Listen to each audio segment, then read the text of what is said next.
সিবিআইয়ের সাব ইন্সপেক্টরকে গ্রেপ্তার করল বারুইপুর থানার পুলিশ।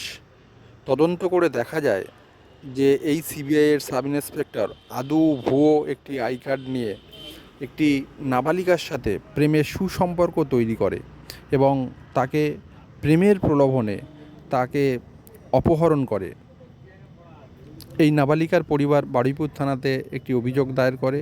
সেই অভিযোগের ভিত্তিতে পুলিশ তদন্ত নামে এবং বারুইপুর থানার পুলিশ সুকুমার রুইদাসের নেতৃত্বে তল্লাশি চালিয়ে ঠাকুরপুকুর এলাকা থেকে এই নাবালিকাকে উদ্ধার করে।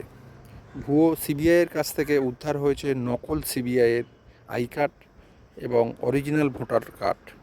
ধৃতের নাম কুণাল কাশ্যপ দাস, তার বাড়ি বালিগঞ্জ এলাকায়।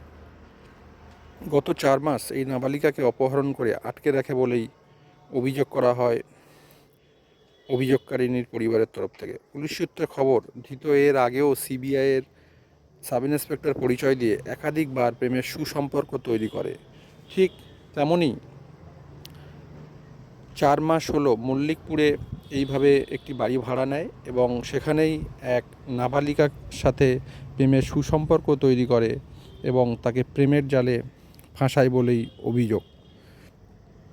তারপরে তাকে অপহরণ করে ঠাকুরপুকুরে তার ভাড়া বাড়িতে নিয়ে রাখত বলেই পুলিশের কাছে অভিযোগ করা হয়েছে এবং এই অভিযোগের তদন্ত নামে পুলিশ এবং ধৃতকে আরও জেরা করা হচ্ছে। বারুইপুর থানার পুলিশ গোটা ঘটনার তদন্ত করে দেখছে যে আর কার কার সাথে এভাবে পরিচয় দিয়ে সম্পর্ক তৈরি করে। আজকের বারুইপুর আদালতে তোলা হলো ধৃতকে।